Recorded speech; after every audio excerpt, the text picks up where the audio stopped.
Hey guys, in this video I'm just going to be explaining to you how I went from 25:36 down to 19:52 in the 5k race. So first of all, I'm over the moon that I actually broke the sub 20. And you see a lot online about guys saying that you need to do 40 kilometers of running a week, 50, 60, sometimes even more kilometers of running a week. And look, I don't know, maybe some people need that, but I found for myself that's not really the case, I find that just doing some quality sessions, and the body just starts reacting positively to this. But look, I'll go through in a minute of my complete journey, and I think I worked it out, but it took me 55k runs to actually break the sub 20. Now, in between that, I did do a handful of 10 kilometer races. I did maybe 2 or 3 5 mile races, and I did 2 10 mile races. So I did have a bit of diversity in there. But yeah, look, I started out around 25:36, and basically I just started doing park runs every Saturday. And with just doing park runs every Saturday, I basically kept on improving until a certain point. But one of my big mistakes at the start anyway was just going out as hard as I could for the whole lot. And I was absolutely making myself completely and utterly tired every single race. Now, I know to say that's you shouldn't be doing that, but I think with everything you do in running, it's all a learning curve. It's all something to learn about. It's all something to grow, and it's all just in your own personal journey, to mastery. So yeah, look, I'll go through some of the list here now, and you can see where exactly I changed some things up, and how I done, and some setbacks as well, and I'll go through that as well. But yeah, look, I'll give you a little look at that here now. So yeah, guys, look, this is basically my starting point, and I will go into a separate video about logging and tracking all your runs and how much that can really benefit you with motivation and just different aspects of your running, because when you're going out every week to try do a PB, and if you don't get that PB, sometimes you can feel disheartened, and you can feel like, oh, I'm not progressing, and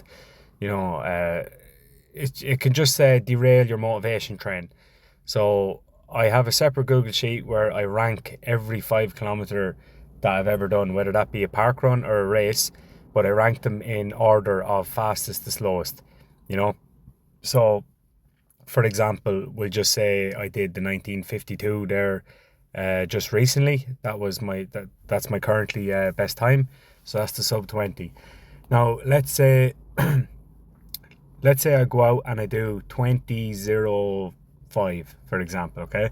So that might be my third best run, okay? But when I fill that in on this Google spreadsheet, it's easy to visualize, like, oh, I'm after doing the top 3 run today, or let's say I do 20:30, now that might be in my top 10.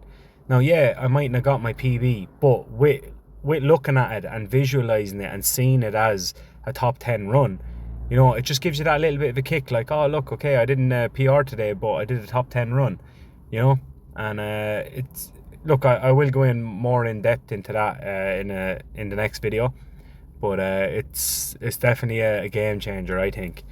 But anyway, look, you can see here from the start, so there on the number 2 section, so it's actually my first run, but just the way I have the headings. So I started out at 25:36, and just my pace there, 5:07. It's good to have average pace, shoes, distance, and date. So you can see by the dates here, I'm just doing one every week, and all of them are like 7 days later. But I did, like, Kilkenny there, 25:36. Then I did 2 runs in the 24-minute category. So like 24:18, 24:22. And then you can see as I start progressing then from that. So I have a 23:29 there, 23:11, 23, 22:47, 22:56, 22:26, 23, 22:49, 23:10, so it's you can see there, like, for example, at number 12 there, you can see that I did 22:49, whereas at the next race with the 23:10, that's what I was saying about logging and tracking your 5 kilometer runs. Like, yeah, that wasn't like a PB run, but I think in this scenario it might have been like a top 4 run or a top 5 with everything I've done there. So it's handy having little motivation things there, because obviously, like, you can't PR every week, otherwise your times would just keep on getting better and better and better. So it's good just to have this, But yeah, look, as you can see, I spent a bit of time in 23-minute zones. Then I start kind of a little bit more consistently getting into my 22s, like you can see there from 18 to 21. These are all in the 22-minute zones with a slight little break there where it says New Ross 21:57. So I think that was that was my first time breaking into the 21-minute zone, and I was over the moon at this stage, because at this point in time I wasn't exactly hunting for the sub 20, but I was hunting to get into the next bracket, so if I was 25, I was hunting for that 24 bracket, and so on, down to 23, 22, 21. But you can see then that just under that 21 category, so in 22, that was the first time that I did a different distance race. So that was a 7-kilometer race. It was actually a strange race distance, because usually you don't see 7K races. But I did that in 30:56, so it wasn't too bad for the time. Then you can see I bet my PB by 1 second, 21:56. Then a 21:41, and then a 21:21. So I was starting to more consistently get into this 21 zone, and that was just, it was really motivating at the time, because I knew then, right, I'm only a minute 30, a minute 40 seconds off my long-term goal of sub 20. Then I did my first 10K there at number 26, you can see, and 45:55. Then I had 2 more runs in the 22 zone, so I presume I was just extra tired or whatever, like, not every run can be a PR run, as we said, So this run here, 29, that was a big milestone, because I actually broke into the 20-minute zone, and that's when things start getting serious in your head. You're like, whoa, I can potentially do this, So then a few more runs, you can see 21:34. I did a 44:53 10K. I did a 20:49 in Naas Park run, so new PB, just one more step closer to where I want to be. Then you can see I tried my hand at a 10-mile run. Now, this 10-mile run was really hilly and was really, really difficult terrain. It was actually known as one of the most difficult 10-mile runs you could do. But I was still happy with my time of an hour 20 for this. Then I did a 5-mile run, and you can see there then that I got 20:48, and then came a real big one there at 36. You can see 20 minutes 15 seconds. Now, I was absolutely over the moon with this. This is like, I'm getting so close. Then I did a 1-mile race. That was actually quite fun. I broke my personal record for the 1 kilometer and the mile here, so 6:12. Then I did a 22-minute park run. So I was really tired during this, but you can see then I tried a 10K.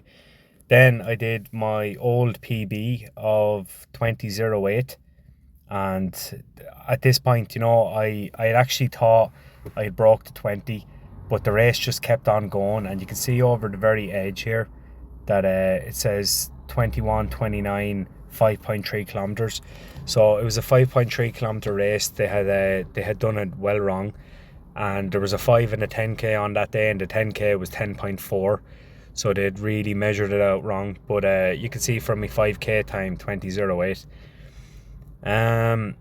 Yeah, so then my last run of the year was number 41. That was 20.52, and that was just a Christmas gone. And this is the point then when I went on holidays to Tenerife. And as I said in previous videos, you know, I just relaxed for 2 weeks. I was eating Diavola pizza every day. I was eating ice cream every day. I was having a few cocktails on the beach. And, you know, I didn't run for 2 weeks straight. And I probably added about 2 or 3 kilos.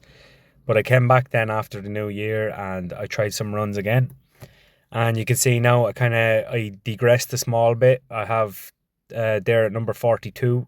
So 21 minutes 31, 21 minutes 47, 22 minutes 13, 21 minutes 34.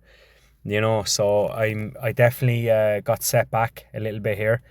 And, you know, it was considering I was so close at Christmas time, this really demotivated me, you know, and I was just like, oh, I was so close and now I'm back a minute 30 seconds away. But look, I kept motivation. I just kept going out every week and, you know, just slogging away and getting that progress done. Like, you have to remember, I'm still only a newbie runner as well, you know. I'm only at this a year. And, you know, I expect much more progress in the coming years, you know. All going well, I stay injury free and I keep progress going. But yeah, so then I did a 5 mile run, and you can see there at number 46. And in this I took 2 minutes off my 5 mile PB, so I was happy with this. But it was extremely wet and windy, you know. It was probably one of the worst runs for weather that I've ever done. But yeah, look, so continuing on, you can see underneath that then 21.54. You can see 21.21, 21.54, and 21.03. This 21.03 kind of got me excited because I knew, right, I'm just about to dip back into the 20 minute zone again. So I knew, I knew just with a bit of progress and a bit of consistency that things would start picking up for me. So then we did a 10 kilometer, 44.37. Then we had a 21.10. 21.22. I actually got lost in this race and I went down the wrong way, so it ended up in a 5.3 kilometer race. Then I did a 10 mile. It was more of a flatter course, but I ended up taking 5 minutes off my 10 mile PB, so I was over the moon with this. Then continuing on, I got 21.10, 21.20, 21.02, and then I finally broke back into the 20 minute zone again with a 20.47. And yeah, like this course, it's 2.5 kilometers out and 2.5 kilometers back, but it's completely flat and it's by a river, you know, so it's really nice scenery. It's flat as you can come. And look, I was over the moon with this. Then I did a 21.03, but it is, look, I was happy, but it's a difficult course. It's not really one that you can go out and you expect the PB in. So I allowed for this probably would have been a 20-minute run if it had been on a flatter course. And then came my last run there, so a 19.52, and I had a 3.58 average pace. And yeah, look, it's the first time I've dipped into this 19-minute zone now, so absolutely over the moon with that. And look, as you can see there, the 9th of the 4th 2025, and I started, if I go back up the top, you can see the 30th of the 3rd 24, so that's the 30th of March 2024, and then the 9th of April 2025. So it's actually 1 year 9 days, but I think just to make it sound better, we can call it a year. I don't know if you'll give me that one, I'll appreciate it. But look, a year 9 days, and I got myself down to sub 20. But I got my watch, my Garmin GPS watch, in October. So before this, I didn't actually have a watch. I was just running by kind of feel, and I did use my phone on a little arm fold holder for a while, but I found that this wasn't really optimal because I knew it was out, and every time I got a race result, it was like 30-40 seconds out from what my phone was telling me. So I just knew I had to get a watch. But as you can see here, I got it in October. And look, you can see I wasn't pumping out crazy kilometer mileage per month, like, you know. So October 63.3 kilometers, November 52, then I did 36 in December, then I did 41.6 January, February 55.1, March 63.3, and April I am currently at 25 kilometers. I did a park run this morning, so, and I haven't synchronized it in there with April. But yeah, so look, you can see there my mileage isn't crazy at all, you know. I know there's some runners that are doing this weekly, but I'm doing this monthly, so I think what it works out to be is 12.5 kilometers average per week, you know. Now I think a lot of the reason why this is because, like, maybe once or twice a month I do like to try and do like a different race, so maybe like a 10k or, you know, even the 10 mile. Now you can see by my run journey there, like I don't sprinkle them in every week, but it's every now and again, you know. And I find with entering these longer races that it's not exactly like I have to specifically train for it. It's almost as if these races are my extra train, you know. So it's just something to keep in mind for your own running, you know. Just sign up for different races, and you start learning different pacing strategies, and you start learning, like, oh, how a 10k feels. And I always notice that after running a longer distance race, the 5 kilometers seems so short in comparison, but I think it's just good for the mind anyway. So yeah, guys, there's basically my whole journey, and I have nothing to hide there. I have literally wrote out every race and run that I've done. Yeah, look, I totally understand that if I increase my mileage, I'll probably blow myself away with the amount of progress that I'll make and could make. But for now, you know, like, the most important thing I see about running is you need to enjoy the process, you know, and you need to have fun. You need to go out your house door and get into your car and actually look forward to the run ahead. You know, you want to be putting on your runners and saying, oh, I can't wait to do today's run, you know. And I do see a lot of people, you know, I work with a few guys, and there's one guy there and he does a lot of marathon training, and, you know, it's I don't know if he's having fun, you know. And it's very taxing on the body, and there's a lot of mileage that he forces himself to do, and there's a lot of different like, he won't even enjoy like some takeaway food or just different little things, you know. And I believe anyway that surely you need to enjoy the process, you know. So that's why I keep it consistent. Every week I do maybe, like, you know, at least a park run every weekend, or I do you know, a set interval session, you know. Now I have only started intervals the last 3 weeks, so look, it's definitely something to keep in mind, because I've noticed that really improving my running. But I am only at it 3 weeks, you know. So I think over the next couple of weeks now, with keeping with this consistent interval session, that I'm going to notice some really good progress, and who knows where my 5k time will be, you know. But I'm definitely hunting sub 19, and I know I'll get it will come soon. But look, I'm just going to enjoy the process. I'm going to go out, I'm going to do my runs, and hopefully stay injury free, you know. That's the big one. And, you know, I'd say, like, over the last 1 year, guys, like, I've really enjoyed the process, you know. And I look forward to it every week, you know. And that's including now, you know, I'm not just devoting myself just to running. As I said, like, you know, I do kickboxing as well, you know. So I'm building my self-defense, I'm building my martial arts skill, you know. I go to the gym also, you know. I'm trying to get myself a pair of guns, you know, trying to anyway. But yeah, so look, I do my gym work, I do my kickboxing. I love going hiking of a Sunday, you know. I could go out there for hours now and just walk up a mountain and just be in nature, and I can't even describe the feeling. It's just I love being in nature. But yeah, you know, like I just like trying out all different aspects and growing as a whole and growing as an individual, you know.